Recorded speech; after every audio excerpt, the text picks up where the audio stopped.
Hello दोस्तों, welcome to the learning pro. तो एक बार फिर से स्वागत है आपका लर्निंग प्रो के यूट्यूब प्लेटफॉर्म में। तो कैसे हैं आप सब? उम्मीद है आप सब अच्छे होंगे और बहुत ही अच्छे से अपनी पढ़ाई भी कर रहे होंगे। तो जैसा कि आप सबको पता है, हम लोग साइंस की एक सीरीज शुरू किए हैं जिसे हम लोग धीरे धीरे करके पूरा कंप्लीट करेंगे। तो दोस्तों, इससे पिछली क्लास में हम लोग प्रकाश के परावर्तन तक पढ़ चुके थे। आज हम लोग प्रकाश के परावर्तन के प्रकार को पढ़ने वाले हैं। तो चलिए बिना किसी समय को गंवाते हुए हम लोग शुरू करते हैं आज की क्लास को प्यारी सी 2-3 लाइनों के साथ। तो कहते हैं कि विरासत से नहीं होते सियासत के फैसले, उड़ान तय करेगी कि आसमां किसका होगा। तो चलिए दोस्तों, जैसा कि आप ऊपर देख पा रहे हैं, प्रकाश का परावर्तन के प्रकार हम लोगों को पढ़ने हैं। परावर्तन के प्रकार, टाइप ऑफ रिफ्लेक्शन। तो जैसा कि मैं आपको बता दूं, परावर्तन दो प्रकार का होता है। नंबर एक, नियमित परावर्तन। नियमित परावर्तन, नियमित परावर्तन, रेगुलर रिफ्लेक्शन, रेगुलर रिफ्लेक्शन। तो नियमित परावर्तन कब होता है दोस्तों, इसे हम लोग बहुत अच्छे से समझेंगे। तो देखिए दोस्तों, नियमित परावर्तन, जैसे कि ये कोई समतल पृष्ठ है जिसकी एक सतह पर पॉलिश है। तो देखिए दोस्तों, एक बार बहुत अच्छे से देखेंगे आप कि नियमित परावर्तन कहते किसे हैं। आप लोग इस फिगर से ही समझ जाएंगे पूरी तरह से। तो देखिए, नियमित परावर्तन किसे कहते हैं? जब प्रकाश किरणें, जो आपतित प्रकाश किरणें होती हैं, आपतित प्रकाश किरणें एक दूसरे के समांतर आती हैं, एक दूसरे के समांतर आती हैं और परावर्तन होने के पश्चात भी एक दूसरे के समांतर रहती हैं। परावर्तन होने के पश्चात भी एक दूसरे के समांतर रहती हैं। तो ये होता है नियमित परावर्तन। दोस्तों, क्या है ये? नियमित परावर्तन। इसे कहते हैं नियमित परावर्तन। नियमित परावर्तन, ठीक है मेरे भाई। तो नियमित परावर्तन किसे कहते हैं? कि आपतित, समांतर आती हुई, आप एक दूसरे के समांतर आती हुई आपतित किरणें परावर्तन के पश्चात भी समांतर जाएं, परावर्तन के पश्चात भी समांतर रहें। तो ये ऐसा परावर्तन क्या कहलाएगा? नियमित परावर्तन कहलाएगा। तो हम लोग इसमें लिखेंगे नियमित परावर्तन क्या है। देखिए दोस्तों, नियमित परावर्तन क्या है, हम लोग लिखेंगे नियमित परावर्तन में इस चित्र को बनाएंगे अच्छी तरीके से और नियमित परावर्तन को लिखेंगे। पहले थ्योरी लिखेंगे, उसके बाद आप लोग चित्र बनाएंगे। हमने चित्र पहले बना दिया ताकि आप लोग ठीक से समझ जाएं। तो कहते हैं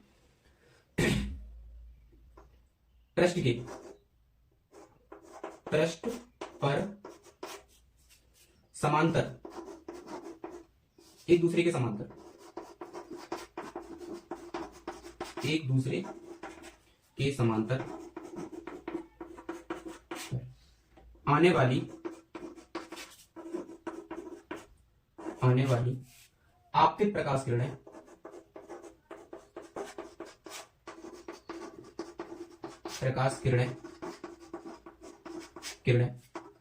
परावर्तन के पश्चात भी,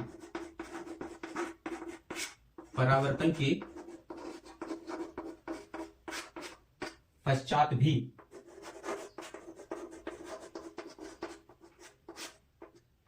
समांतर रहें। तो क्या कहलाता है? ऐसा परावर्तन नियमित परावर्तन कहलाता है। ऐसा परावर्तन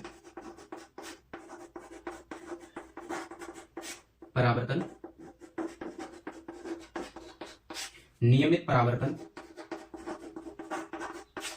कहलाता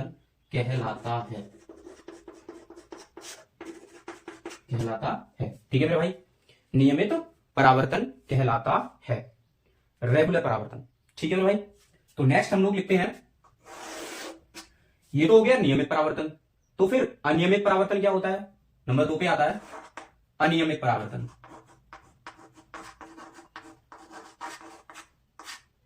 अनियमित परावर्तन, अनियमित परावर्तन,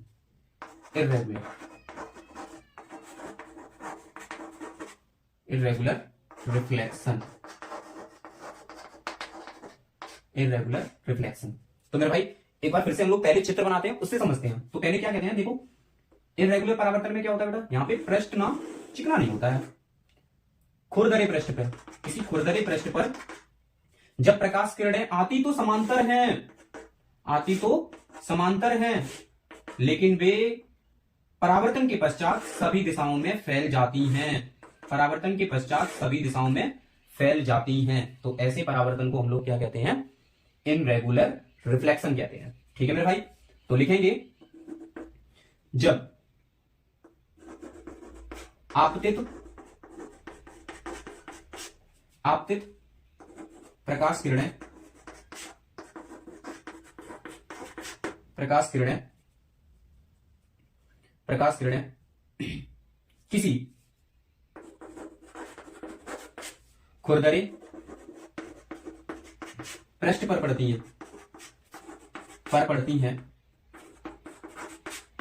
हैं तो परावर्तन के पश्चात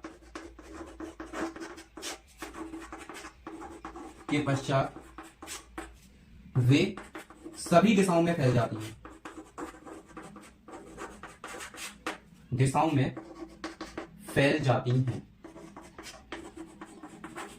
फैल जाती हैं।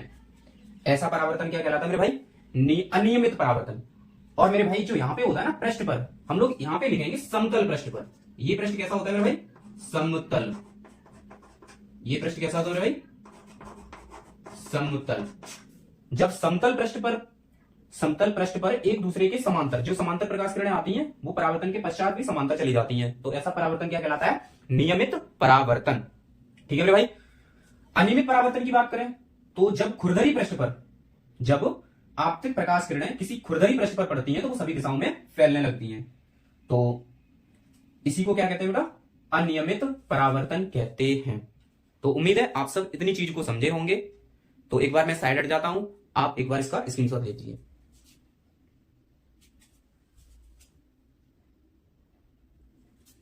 ठीक है मेरे भाई, उम्मीद है आपने स्क्रीनशॉट ले लिया होगा।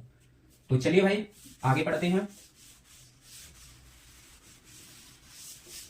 तो इसके बाद जो टॉपिक होता है, जैसे हम लोगों ने परावर्तन अपना कंप्लीट कर लिया, तो परावर्तन के कॉन्सेप्ट पे कुछ चीजें हैं जो काम करती हैं। उनमें से हमारे लिए जो खास चीजें हैं वो हम लोग पढ़ते हैं।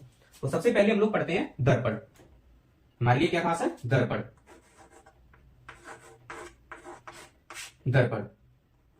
ठीक है भाई। मिरर।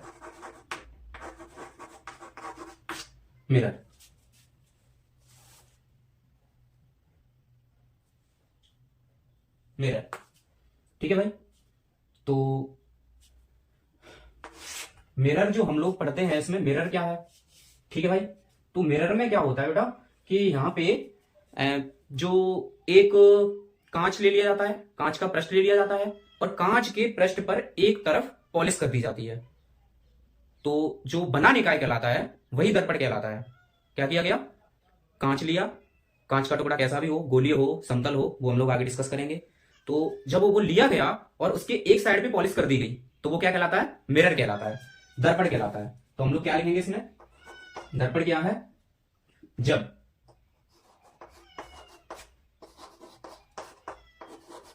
कांच के पृष्ठ पर एक ओर लाल ऑक्साइड का लेप किया जाता है। लाल ऑक्साइड का लेप कर दिया जाता है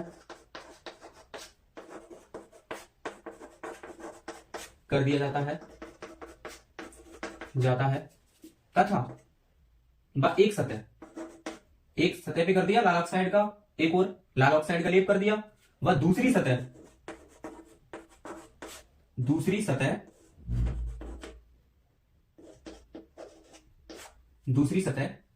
परावर्तक पृष्ठ का काम करती है, परावर्तक पृष्ठ का कार्य करती है।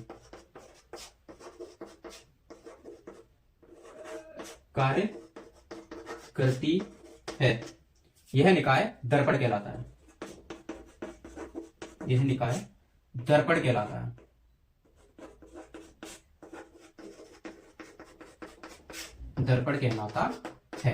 यह निकाय दर्पण कहलाता है। तो मेरे भाई आप ठीक से देखेंगे इसे, ये कैसा भी हो सकता है, वो उसके टाइप भी अभी हम पढ़ेंगे। जैसे कि ये रहा कोई कांच का पृष्ठ, ठीक है मेरे भाई। इसकी एक तरफ हमने कर दी पॉलिश लाल ऑक्साइड की, ये कर दिया लाल ऑक्साइड का लेप, लिख दे रहे लाल ऑक्साइड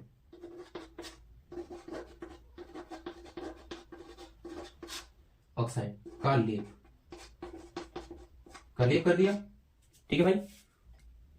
और ये वाली सतह जो है, ये वाली सतह जो है ये करेगी परावर्तक सतह। ये क्या है इसकी? परावर्तक सतह। इधर वाली सतह को हम लोग क्या लिख देंगे? परावर्तक सतह। परावर्तक सतह। ठीक है मेरे भाई, इतनी चीज आप समझे होंगे। अगर यही क्या होता है, अगर यही काम, जैसे कि ये तो बिल्कुल प्लेन था मिरर, मतलब शीशा जो था हम लोगों ने प्लेन लिया था बिल्कुल। अगर यही थोड़ा कर्व हो, थोड़ा सा तिरछा हो, और उसके एक साइड पे पॉलिश कर दी जाए, जैसे इस साइड पे पॉलिश कर दी जाए, ठीक है भाई, तो ये भी दर्पण ही कहलाएगा। ठीक है, तो उम्मीद है आप सब इस चीज को समझ गए होंगे कि दर्पण किसे कहते हैं। तो दर्पण के कॉन्सेप्ट को आप लोग समझ गए, तो आगे हम लोग चलते हैं दर्पण के प्रकार, टाइप ऑफ मिरर। तो अगर हम लोग बात करें दर्पण की प्रकार की, तो ये सब आप इतना ही बना लें, बेहतर है। तो दर्पण की प्रकार की बात करें, दर्पण की प्रकार नेक्स्ट है हमारा दर्पण के प्रकार, type of mirror, type of mirror. अगर दर्पण के प्रकार की बात करें ना मेरे भाई, तो दर्पण दो प्रकार के होते हैं। दर्पण के प्रकार यह सामान्यतः दो प्रकार के होते हैं। यह सामान्यतः दो प्रकार के होते हैं। दो प्रकार के होते हैं। दर्पण सामान्यतः दो प्रकार के होते हैं। कौन कौन से होते हैं दो प्रकार? चलिए समझते हैं। तो नंबर एक जो होता है वो होता है समतल दर्पण। समतल दर्पण, प्लेन मिरर। प्लेन मिरर, समतल दर्पण।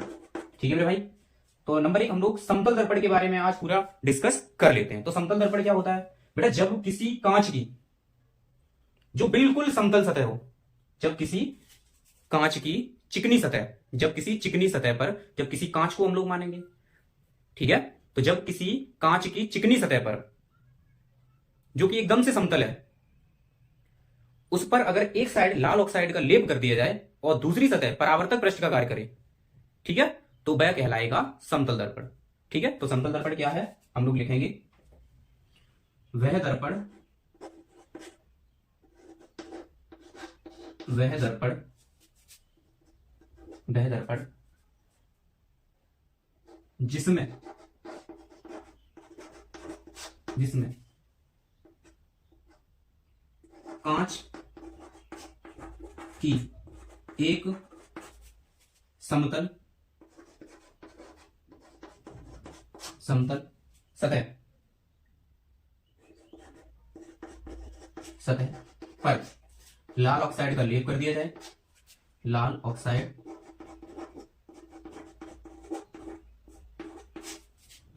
का लेप कर दिया जाए, वह दूसरी सतह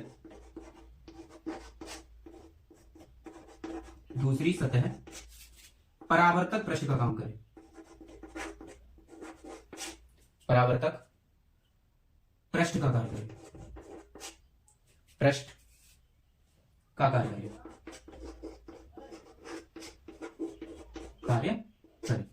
समतल दर्पण कहलाता है। ठीक है मेरे भाई, समतल दर्पण में जो कांच का पृष्ठ होता है वो एकदम से समतल होता है और उसकी एक साइड पे लाल ऑक्साइड का लेप किया जाता है और दूसरी सतह परावर्तक पृष्ठ का कार्य करती है। ठीक है, तो इसका चित्र जस्ट मैं इसके ऊपर ही बना देता हूं। इसका चित्र ऊपर क्या है, यही बना लो आप लोग।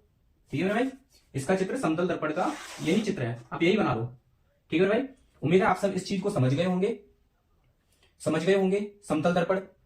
तो एक बार मैं साइड हट जाता हूं, आप लोग स्क्रीनशॉट ले लीजिए, उसके बाद हम लोग अपना अगला टॉपिक इसके बारे में, जो मतलब समतल दर्पण के और जो टर्म्स हैं, जो कंडीशन है, उन्हें पढ़ता हूं। उम्मीद है आप सबने स्क्रीनशॉट ले लिया होगा। तो चलिए दोस्तों चलते हैं नेक्स्ट। जो समतल दर्पण है हमारा, उसके क्या क्या गुण होते हैं।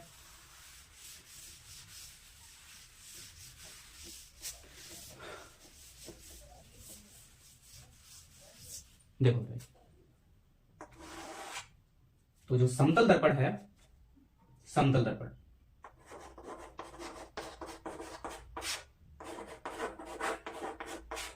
हाँ, और जितने भी मेरे दोस्त इस क्लास को देख रहे हैं उन लोगों से निवेदन ये है कि नोट्स में जो हेडिंग आप लोग डाल रहे हैं वो बाइलिंगुअल डालें तो बहुत अच्छा रहता है। प्लेन मिरर, ठीक है।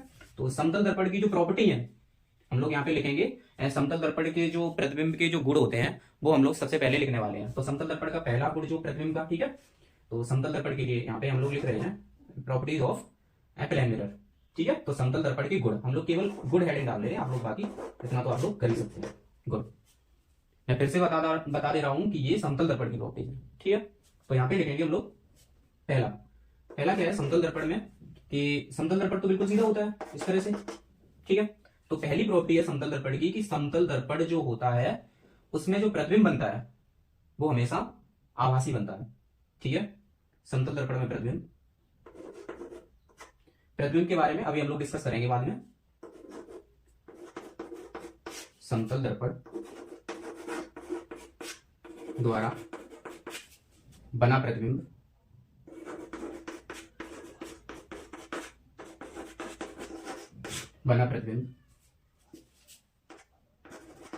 हमेशा आभासी व सीधा होता है, आभासी व सीधा होता है, आभासी व सीधा होता है।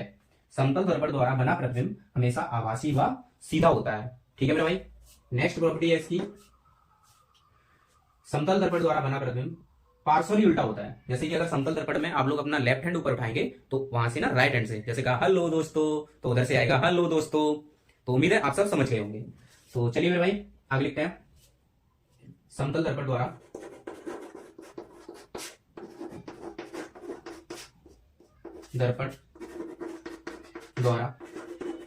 बना प्रतिबिंब पार्श्वली उल्टा होता है, पार्श्व उल्टा होता है, उल्टा होता है। पार्श्व उल्टा का मतलब है वही जो हमने आपको बताया, लेफ्ट राइट वाला कॉम्बिनेशन, ठीक है। तो नेक्स्ट है वस्तु दर्पण से समतल दर्पण के प्रतिबिंब की प्रॉपर्टी हम लोग लिख रहे हैं मेरे भाई, ध्यान रखना इसका। आप लोग चाहें तो हेडिंग डालेंगे कि समतल दर्पण द्वारा बने प्रतिबिंब के गुण। वस्तु दर्पण से जितनी पीछे होगी, जितनी दूरी पर होगी प्रतिबिंब भी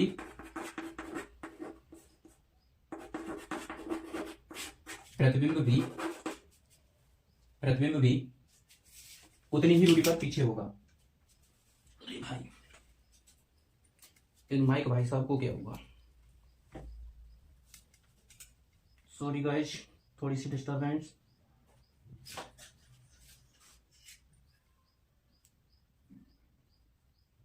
तो चलिए आते हैं फिर से।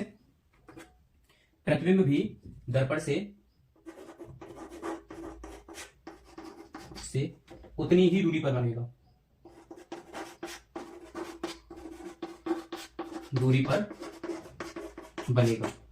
ठीक है मेरे भाई।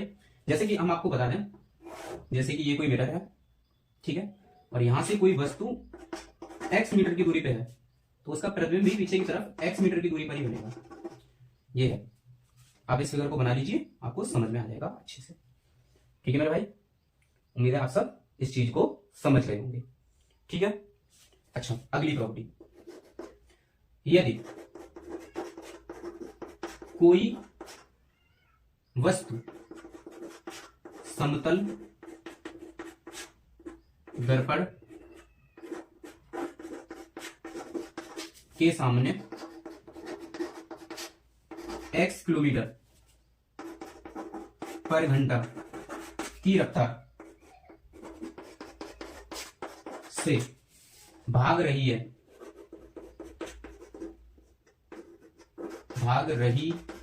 मैं बोलता भी जा रहा हूं दोस्त, आप चाहे तो नोट भी कर सकते हैं बोलते हुए।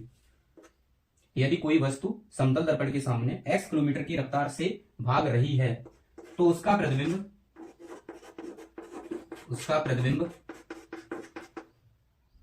प्रतिबिंब 2x मतलब डबल 2x किलोमीटर पर घंटे की रफ्तार से भागता प्रतीत होगा,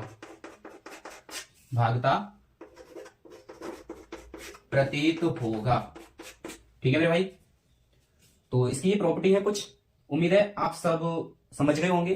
तो एक बार मैं फिर से साइड हट जाता हूं, आप लोग स्क्रीनशॉट ले लीजिएगा। चलिए मेरे भाई, इतना काम हो गया। तो इसके जो नेक्स्ट है गुण वो भी हम लोग डिस्कस कर ले रहे हैं। तो देखिए इसकी एक और प्रॉपर्टी बची हुई है जो कुछ खास है, उसे हम लोग नोट कर ले रहे हैं।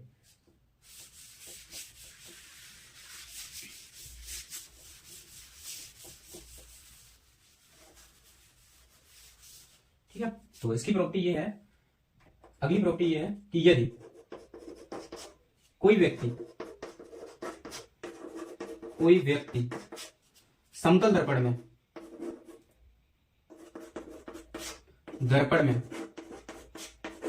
में खुद को पूरा देखना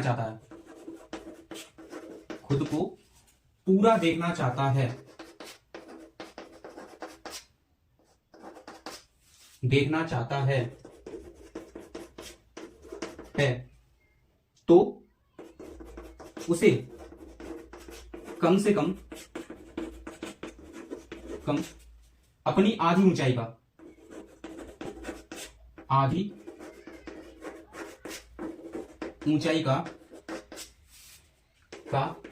समतल दर्पण लाना होगा।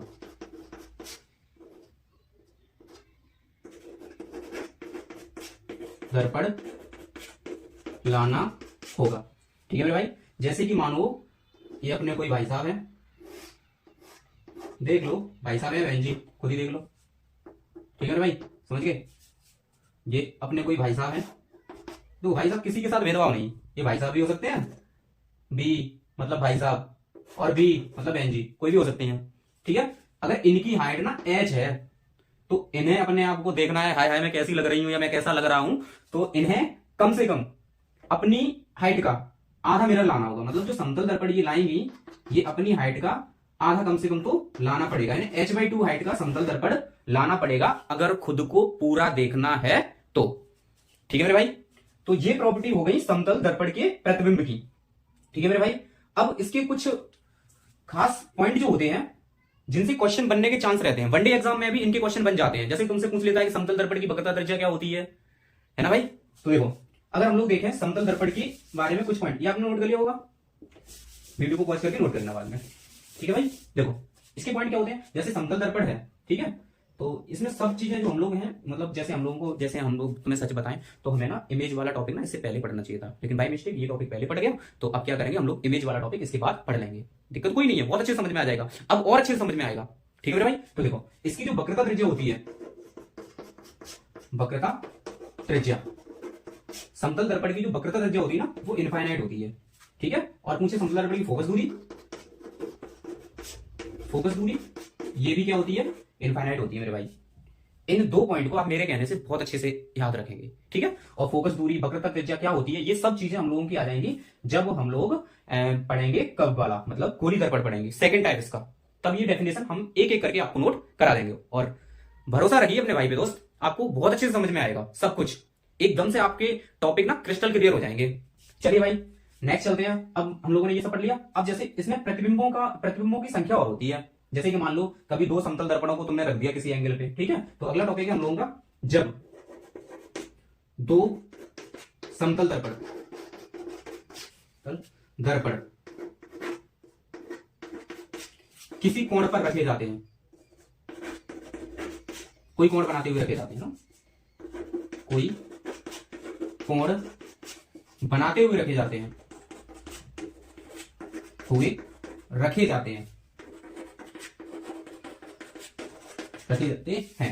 तब प्रतिबिंबों की संख्या, तब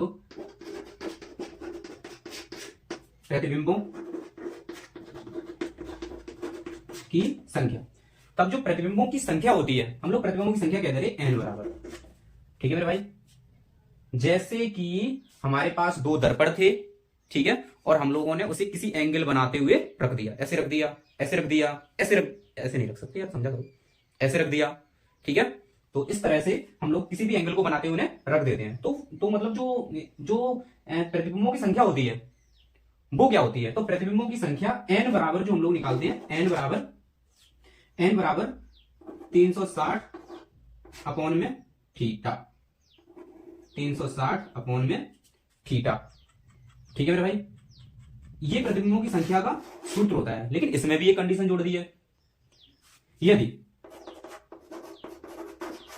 इसे सॉल्व करें हम लोग, अगर इसे सॉल्व किया मतलब 360 अपॉन थीटा, भाई जो एंगल बना के रखा होगा 360 अपॉन थीटा, यदि सम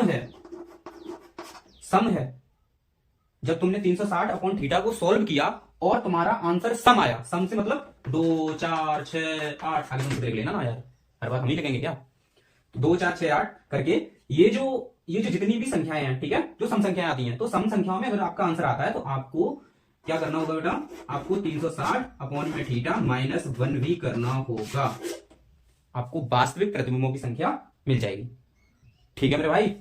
नेक्स्ट, यदि ये मान आपका विषम आता है, ये मान कैसा आता है आपका, विषम आता है, विषम, तो आपको प्रतिबिंबों की संख्या 360 अपॉन थीटा से ही मिल जाएगी, ठीक है मेरे भाई। तो आपको प्रतिबिंबों की संख्या 360 अपॉन थीटा से ही मिल जाएगी, ओके। जैसे कि एक एग्जांपल के तौर पे अगर हम कोई क्वेश्चन लें, एग्जांपल के तौर पे जैसे हमने कहा कि दो मिरर हैं, वो आपस में थीटा बराबर मतलब किसी एंगल पे हम कह देना 60 डिग्री के एंगल पे रखे हुए हैं, बताते हुए रखे हुए हैं, तो बताओ प्रतिबिंबों की संख्या क्या होगी। तो अगर प्रतिबिंबों की संख्या हम लोग देखें तो क्या होगी प्रतिबिंबों की संख्या, जैसे कि हम लोग पहले तो सॉल्व करेंगे भाई, 360 अपॉन में थीटा, और थीटा की वैल्यू कितनी है 360, वो 60, और n बराबर यहां से मिलेगा, 0 से 0 उड़ गया, 6 से 36, 6 से मतलब 6 बार कट गया, तो आंसर आया 6। n बराबर सम है या विषम, n बराबर है सम, तो सम है, तो सम वाले केस में क्या करना था, 1 माइनस करना था, यानी 6 माइनस 1, प्रतिबिंब आए 5 इज द राइट आंसर। तो उम्मीद है दोस्तों आप सबको ये चीजें समझ आ गई होंगी। आज हमारा समतल दर्पण पूरा क्लियर हो गया, तो आज की क्लास को यहीं तक रखते हैं। अगली क्लास में हम लोग पढ़ेंगे गोलीय दर्पण। तो उम्मीद है आप सबको बहुत अच्छे से चीजें समझ में आ गई होंगी। और दोस्तों कोई भी क्वेश्चन या क्वेरी रहे आप लोग क्लास से रिलेटेड कमेंट बॉक्स में जरूर लिखें, ठीक है। तो आप लोगों से और निवेदन भाई है मेरे भाई कि हम लोग अभी नया सफर शुरू किए हैं, तो आपके सपोर्ट की बहुत ज्यादा जरूरत है। तो प्लीज आप सभी लोग अपने चैनल को आगे ले जाने में मदद करें। जितनी ऊंचाई पे हमारा चैनल पहुंचेगा मैं आपके लिए उतना ही बेहतर कर पाऊंगा। तो दोस्तों आज केवल 12 दिन हुए हैं चैनल बनाए और हम लोगों के लगभग 283-85 समथिंग सब्सक्राइबर हो चुके हैं।